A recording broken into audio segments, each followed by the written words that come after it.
hon får fortelle for konen. Og jeg minnes han å si, jeg var ikke god til å kalle til, han har ikke kallet meg. Nei. Jeg får ånga meg. Han har ikke kallet meg. Og jeg får ånga meg. Nå, men så, ok. Så jeg sier, herre, hvis jeg til så måste du brøyta konene sammen. Jeg får ikke stå utan konene. Og tar jeg ikke lengt til. Hver jeg får bare på mal, så feier jeg det av en. Så vil ikke høre det. Og så gikk det omløy et år. Og så ennå for så nu en påskestevne i Sarepta. Og her en åndsmauer som har vært trúboðari i Etiopien. Han John Flynn. Og han var han som var i høvestalen der, og en stevnen. Ta øyne møte, ta tala i han om, eller han sier, næsta møte, ta fer jeg tala om å være kattler og god. Tomar, det er spennende, det er jeg interesserer og jeg vet. Så kommer møte, varsågod. Han talar av disse møtene, og jeg råkner vi at han får tala om velutbundne menn, og hva krav og skulde til. Men jeg minnes ikke en gang at det han talar i. Men jeg minnes bare til at jeg møter var jeg av. Da sier jeg meg selv. Hvis jeg hatt det og kattler og god, så jeg kattler.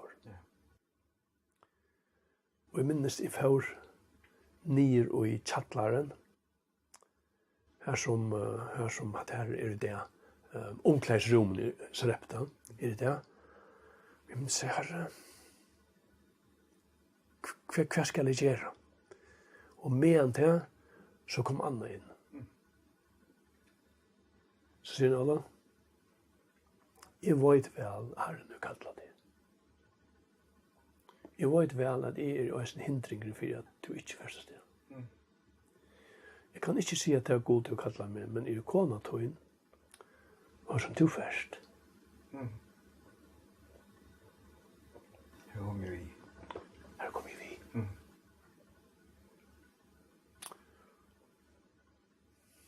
Og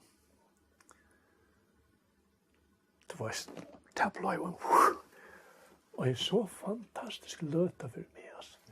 Jeg har hørt det her og bønner seg, velkommen. Ja. Og det er altså det største som jeg har opplevd. Så nu helt det, nu var allt grønt. Nu var bare etter å pakke sammen først, ja. Men det ble ikke så leis. Vi kom i atter, og jeg vil si om Anne har vært vi til det at jeg har mengan vil vi gi opp og sagt at nå livet, nå gjør vi beat. Men Anne har alltid sagt for meg alle. Det har alltid vært i omstående at det ringast. Så jeg har alltid tenkt ånge avgjør men det var til sinnes tilstand som det er nå. Du skal komme atter til en kjøls og klare å hukse grøyt og til å tenke nekre avgjør. Og det var et veldig fornuftigt svær å gjøre.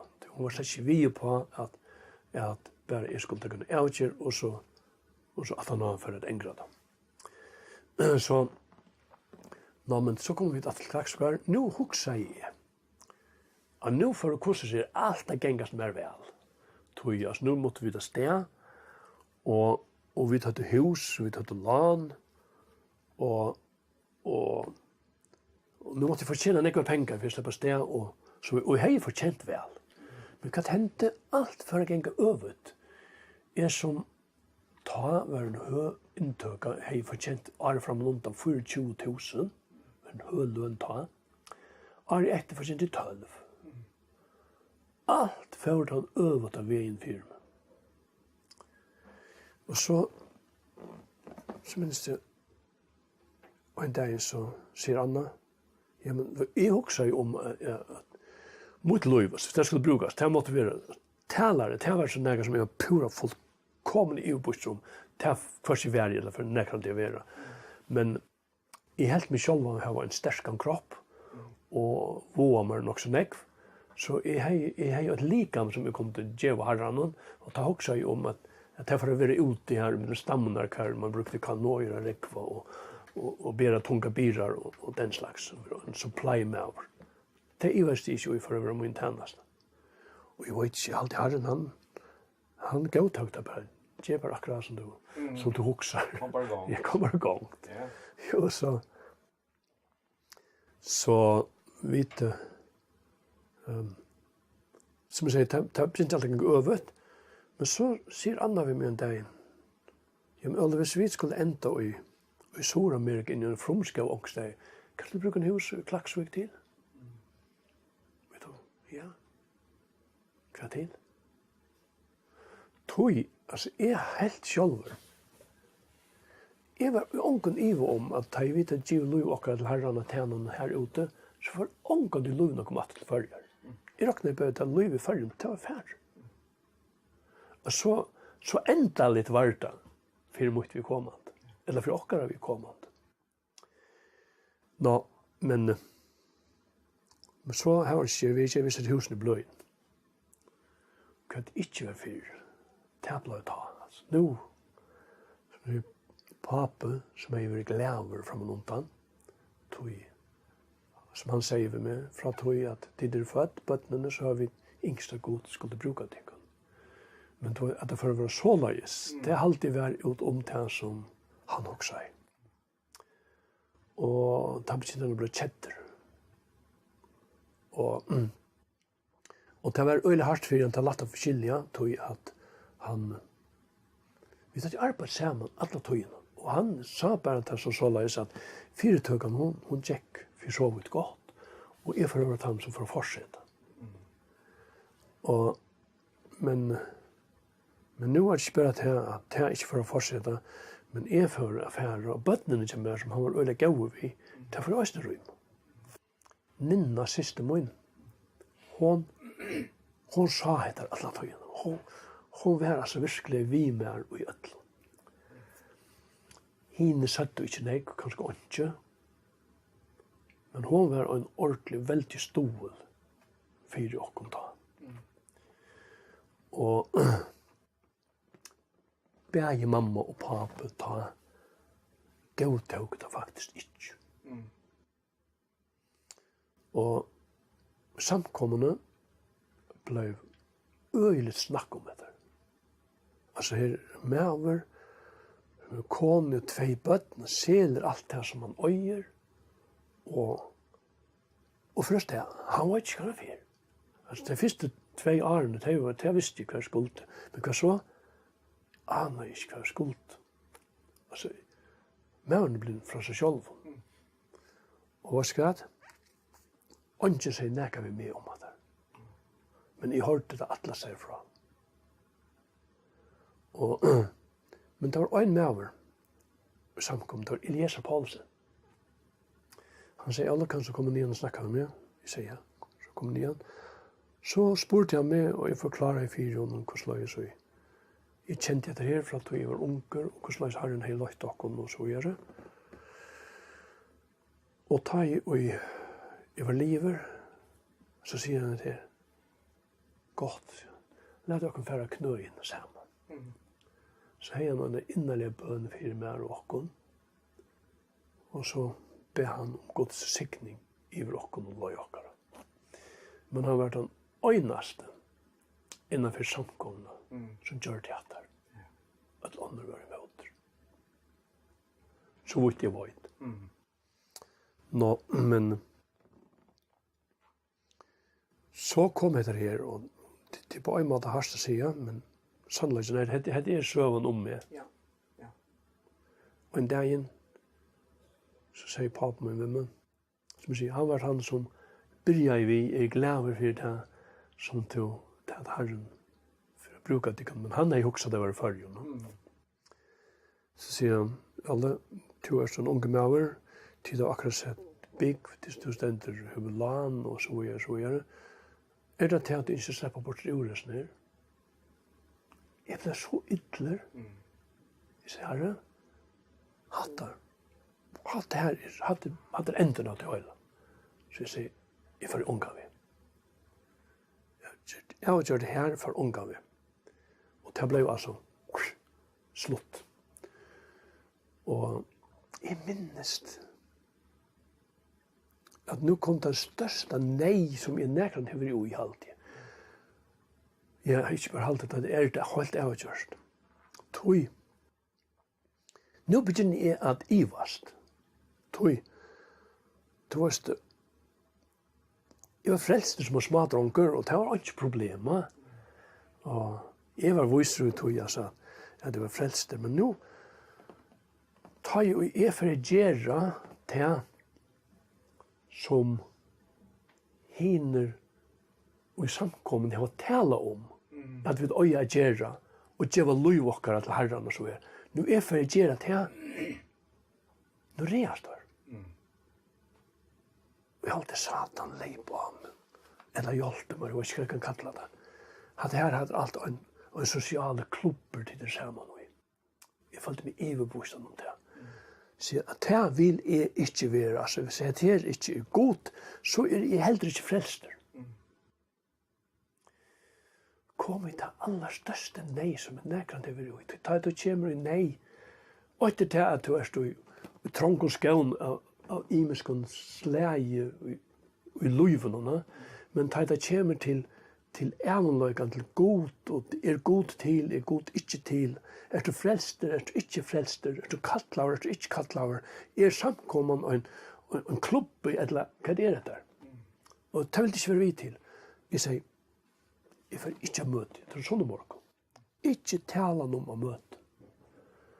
Og for jeg sier det sannleggen, jeg la alle sånne dager som baden og græt og sånn som det, jeg tenker mer, altså, hvis jeg hetta her til å være en kristen, hva dette for nøkket? Jeg har gjort meg selv til spott for alle mennesker. Alle vite om dette her, og satan hjelpte meg, men at mala bøyla det så ekkert litt opp, som det nå var øyne for å være i munnen egen. Og så til livet for god. Og så la jeg sekt han døren, så kom kvöld. Vi sjål i øynene for møte, men ikke tale om vi får ikke møte. Og så klokkan ble skjeit og det var alltid døren og nåttere takk om etter å møte, ja. Men dette kvöld andre gjørst døren sin fyrr, eller nåttere sin fyrr, tog vi var ikke møte. Og så sitter hun og bårer, mens det er inne i stovene, som sier at det er fina palisander bårer, alt det fina som vi alltid vidt åtte, og ikke noe. Jeg sier at ørmen og bårer, annars er tine menn. Så kommer jeg til at jeg var alltid venn og sier takk for mætene, men jeg sier nei. Jeg har jo ikke takk god for. Jeg har helt med tro av god, og god til å løyte meg så lekt som jeg ser her til, men det er bare sånn at jeg til spott fra om alle andre mennesker. Jeg sier ikke god takk. Jeg skulle takas kniven og gaffelen og eta, og jeg fikk ikke fatt ut det. Jeg stod her og bartes ved meg selv. Jeg var hånden natt, så stekket jeg gjennom det. Sånn. Og innenfor det. Det var det samme.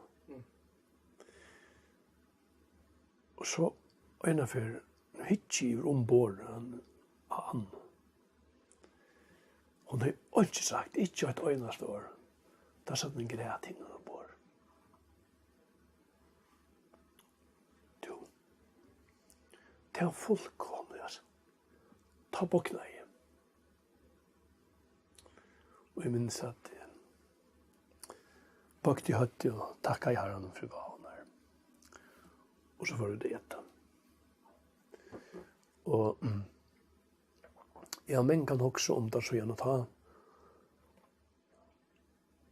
Jeg vet ikke om det er så, det er ganske ikke rett å si det sånn, men så løs følte jeg etter.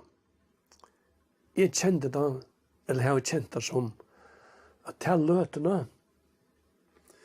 var det en kamper mellom god og satan og meg. Jeg vet ikke om det er så, men så løs hukse jeg det. Og jeg halte at hvis jeg ikke har bokkene til løtene, så er ikke vi samband, så er ikke vi sammen Guds folk i det. Så ytterligere, så vrøyer været. At, men altså, jeg gav etter, og med som å si, Herren vann. Så endte det her. Jeg halte det var dagen etter det her. Så var det akkurat som Herren sier meg, Åle, hvor er det så ytterligere? Jeg har ikke sagt til du ikke skal fære noe vi. Jeg har bare sagt til du skal fære. Du skal bare akta meg. Og det var akkurat så, skutsk for seg av. Og så om igjen, vi gongt, og strujast, og kampen ble bare nekk herrer, men nå var det mer iverbostet om vårt skatt. Vi tar øyne løy affæra, og det var ikke som hindrer oss. Så husene ble selgt, og vi først det. Bo her i 5 år. Og det var 5 gode år, 5 år som vi da glede av hitje atter av en. Men ta jeg vet at alle folk høyre åkken her. Men jeg alltid hetta må være en avværing til alle som Guds folk og som omgengast mennesker som vid vana bæg være frelst og løyd inn i samfellet vi Guds folk. At ånden nekrande atter for så oppfattende heter den sosiale klubber som vi er sammen i. Det er god og hans har løsla og ånden minnen til. Nå tar vi kom og møte etter søgnas og sånn, og nå er det sånn, i 2 år for i midten alt dette som vi snakker om. Tar vi kom og møte etter søgnas og kvølte og betesta. Sang da vi kom inn. Jeg mener sagt at vi gikk av en kjelte, det var ikke to som stod til sangen. Og det var det sånn. Atlan veien han med løyer. Kan jeg ikke mer enn det? Kan jeg ivas om hans karløyk? Som en løyer det om det. Himmelsk kvult vi hans hjärsta. Kjalt da stormar og illa mest. Så jeg vet hva den mer henter, det som Jesus gjør best. Og jeg minnes ikke atter og møte åttan handan sangen. Og jeg sier bare takk, Herre. Og så sier han lagt åkken og sier han da. Så det var øyelig hardt. Og jeg hadde kanskje det herreste for åkken. Det var da vi hadde pakket alt sammen. Og jeg vet at jeg hadde sånn jeg gjør. Det ble jo alt så hektisk til lentene. Men nu kommer kvölte og husene rutta i, men vi svau i husene til åkken til søgnast nottene, og så ønsker det okkur annar takk og rutta resten av. Men da vi tar klokkene blivet mellom 2 og 3, morgen da vi var klar til å være sång, så får vi til sång. Jeg kunne ikke sovne. Du vet, alt dette her, det kommer opp av husene. Man er strust ved det bygda, var kjent som en lærlinger, og du vet, alt dette her kommer fram 4 meg, sånn at det er veldig steg vi tar bo, og jeg har en utgiv, og så nå er det liotvis nere. Så, det var håpløst som jeg sånn. Gonger han tog meg alltid, jeg venter meg snæra i meg, og nå følger han, hun gjør det samme, så sier jeg, vet du? Jeg vet ikke. Jeg sier, jeg kan ikke sovne. Jeg kan heller ikke sovne. Så vi der og løte. Helt om hverandre. Så sier han, la dere være knø inn. Så bo i denne bøen her, og så får jeg sånn at du stod sånn av. 2 timer, og så må du opphatte og så får det sted. Ta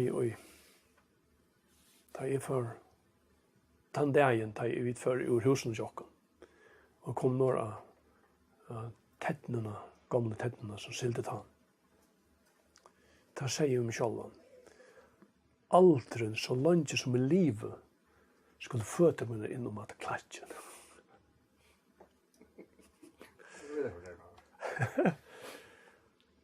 Sikken en trúboðar.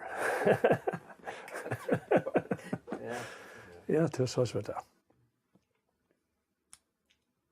Så att det synder av søvn i tjokk.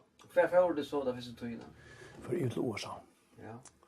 For til Nyhetsmission. Det var for en vendingarskola som där ute, som jag säger. Jag var på viser ut at jeg får aldri å være som trúboðar, jeg får aldri å tale hva sort, det dotte jeg ikke. Ikke bare jeg som ikke helt med det, alt underhelt meg også ikke det. Og skola, bakgrunn og alt var vanligt så alt som kjente meg visste jeg, men han kanskje aldri ble til å leke hvordan det var. Det var et sted i Guds året som til enda han fikk med at jeg var etter. Det var et her at jeg heier til God, hvor kan du ikke kalla menn som doa? Hvor kan du ikke teka det som intelligent, som doa tala og som hava alle evner, alle gaver som skulle til. Og inntil øyna for jeg leser i 4 Korintherbrev kapittel 8, hva han sier at det som har man ikke vært utvalgte godsar. Okej, så han den ombörjade sig gå nog långt. Så svarar det här, ja. Ända du sån att det blir allt vi avgafast. Ända du så ut i djungeln. Så kommer vi till USA och för jag skolan här. Det har tagit 2,5 år. Men det som är alltid nog så intressant och just ner och en dag tar vi för men jag kom på skolan att det blev några möter i en kyrka i Milwaukee. Och det får att vara Rachel Saints som var syster till en av tajmen 5 trúboðarnar som døy i auka som för in att rätta och fick samband med så med stammarna. Hon samman vi sån här mannen som hade tagit löve av dessa 5 trúboðarnar för att hålla möte. Så det var avgjort att vi skulle färra från skolan. Och jag fortalte dem i skolan och sa att här hade början till Herren kallade mig. Yeah. Så vi kom till Milwaukee och ta i möte var av så får en lawyer och jag kom fram här till ta och säga att här är med som gärna vill hitta här, säger männen. Så jag slapp hälsa på det är så här gå män som är upphav till att Herren kallade mig. Då tar vi för i USA, då hade sålt husen i Tjåkna. Så vi hade pengar till för skolan och allt det forskjellige vi. Men så hände det att Anna blev tvärför upp på vägen i USA. Och för bötterna i USA tills per sida. Det kostar hopna pengar för inhospitaler så vidare. Det kostar en nekva pengar. Så om man har allt så blev Paulus så öjligt sjuk så han fick.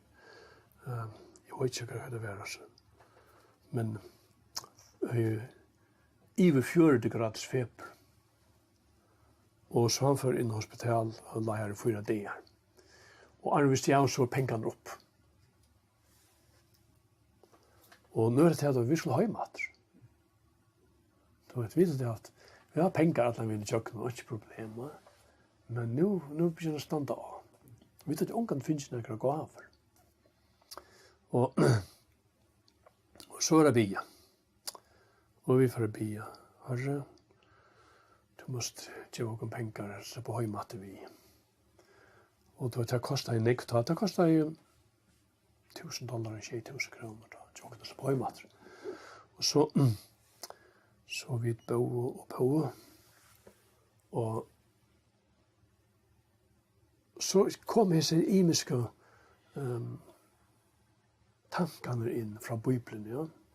Den som bier och inte utrygg vad ska man vanta få näka och bi utrygg och är inte trygg vad som är som dott jag trygg för så ja. Och så minns jag en dag så Herre Alltså hvis det en avvis nøkt av trygg som skal til, så må du ikke gjøre meg noe til, har vi han ikke. Ja, det er ikke mer. Nei, ikke mer. Men jeg kom til den tog jeg trygg for. Nå, så fikk jeg fri når det er. Men hva at ikke penger kom, det var jo pengene som manglet. Og så innenfor, det var skolen av, nei, ikke rett å ta det, men vi arbeidet om ettermiddagen ute av økene som skolen åt. Så det var arbeidsplikt. Og så en dag jeg vil døvra, og jeg minnes vel jeg kom gengande fra husen. Nei, het ikke først. Det er at jeg sier vi andre vaskhattene, hvis Herren ikke kan syrge for dere nå, hvordan skulle så vant han kan syrge for dere ut i misjonsmarsjen, her som ikke kjenner dere, ikke penger og alt det forskjellige. Ja? Så vi lukker gjerne få rundt Herren her. Og jo, men det er alltid heller ikke. Vi blir ved å boja, og ikke penger kom. Skolen ble livet. Og vi var bare her. Så vi slapp jo en gang vi. Og da viser jeg ikke, det gikk ut. Så vi skulle være ute av landet noen år 1. juni. Nå, så hendan her dagen, jeg fer fra Døvra, og kom om hjørnet av husen og tjåk, så her som vi bo. Da følger det akkurat som Herren taler til meg. Så Ole, hvis du først til som du byr om, hvis du får penger nå, så kan du fære videre for meg. Ja? Og jeg ble mynter av vinene til Daniel. Da jeg stod fremme for Nebukadnesar. Nebukadnesar sier vi tar. Han sier, godt, altså hvis det nå neste for da vi røpt, fattet nier og tilbyr myndene som jeg har røst, så skulle de slippe vi løyvene. Hvis ikke, så var det kastet i den brennende eldsovnen. Og tar svær honom atter kongren, og hun nøytes ikke svære etter år. God okkara, han menter å bjerke okkon ur eldsovnen og av håndtøyne. Men om ikke, så bodde dere ikke fyrt jeg lykkevel. Og det kom fram for meg, øyne kraftighet her, liv eller deg, det kan gjøre det samme. Og jeg sier, Herre, fyrt jeg meg, 2 år ærene, og noe vann nære så er det tøyne.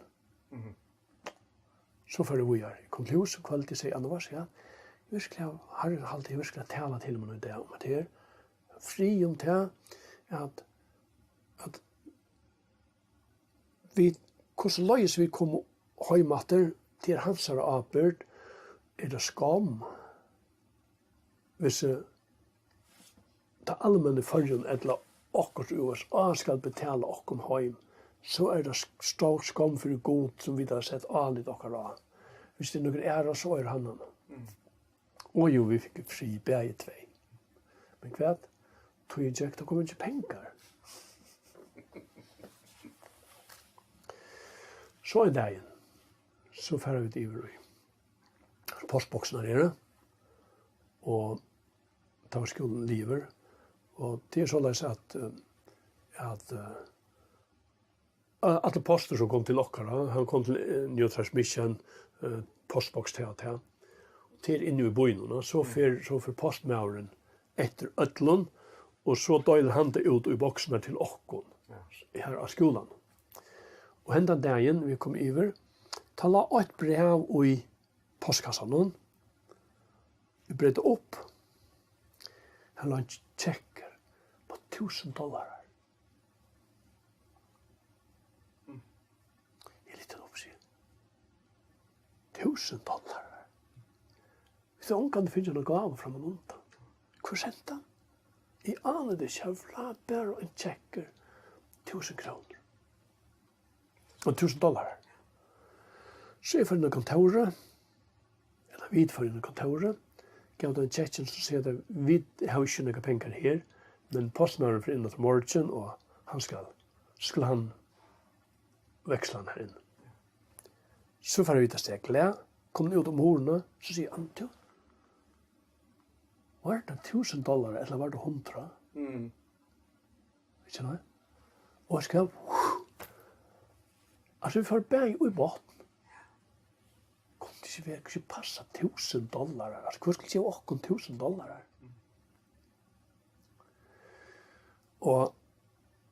Og vi blev verande og jeg ser her halv neien og lykke til den etter da vi fikk $1000 i hånden. Ta sier meg selv, hver tryggven ja der? Nekv trygg, lydel trygg, men god kjenner okken. Han vet han kjenner tørver okkara, han ser øysen til hva det okken tørver. Så her var vi i nesten 3 år, og meningen ikke okken være ferdig til Brasilien.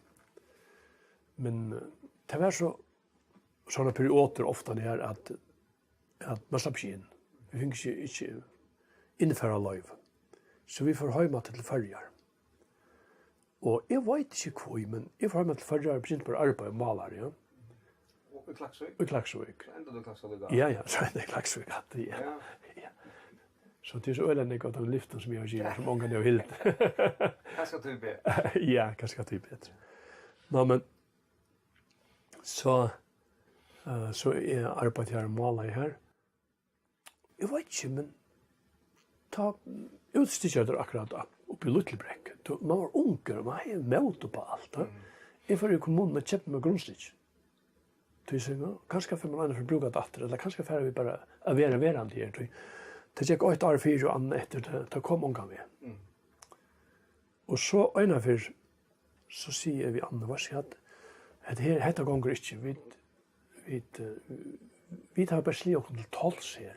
Det var ikke det som har det i 4 år. Vi har alltid håndet i øsenslig til 12 da. Men det enda er til at vi bare gav til vi for sted. Så jeg kontaktet etter New Tribes Mission om at komme i vrater, og da fikk vi vite at det var grønt, nå var innført løyvene. Altså nå var etter en periode kan man kunne slippe inn i Brasilien. Så jeg skriver etter og forslag til tar at jeg kunne huske å komme et halvt år her i vrater først. Fyre lukka av malskalan lukka for nuttja lutsen som man har lært for å gjøre. Det var i ordan. Så vi skulle komme i augustmåned. Men til togene bant åren til, når etter at jeg finner til Sverige var velkommen atter, eller vi var velkommen atter, så kommer Paul Paulsen og sier vi med at han sier, jeg vet at du atler der til vi er i New Tribes, men kan du ikke komme til Grønland vi mer? Jeg er i Grønland sommer 4 vi hon. Ta at du har kjøpt Silberan, og han har kjøpt hus i Pamjot, og byrja i, som man sier, sutt misjonsarbeid i Grønland. Og jeg sier, nei, jeg kan ikke tog at vi tar akkurat finnes kontakta og finnes vite at vi kan komme i hverandre ferdig i augustmåned. Ok. Det var ikke noe kjører vi til. Men så kommer han til noen der 17. Og sier, kan du ikke prøve om du ikke kan utsette det i et halvt år? Sånn at jeg vet nå begynner at jeg har til vimmer, til vi bare har alltid vært sammen. Potla jeg har vært sammen fra at vi var helt unger. Og han følte til at jeg kom inn. Og så kontaktet jeg NTM atter, og det var i ordan. Så jeg var til Grønland, vi på til det sommer. Og ta i vetren kom, og vi skulle være steater, ta kom jeg seg til inn i at Kati var blevet så sjuk, og hun døde, kona Paul. Og ta følte jeg etter her, du vet, nå var jeg faktisk den øynaste som hei lytesinder av kunnløyke om tjenestene som vi faktisk kan gå si vi var begynter. Og jeg følte det ikke var rett at affæra fra hæsson og til bare skulle dødje ut.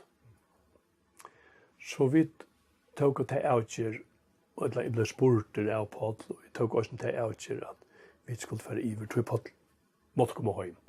Så vi valgte å fære iver i stedet for han. Sånn er kommet til Grønland.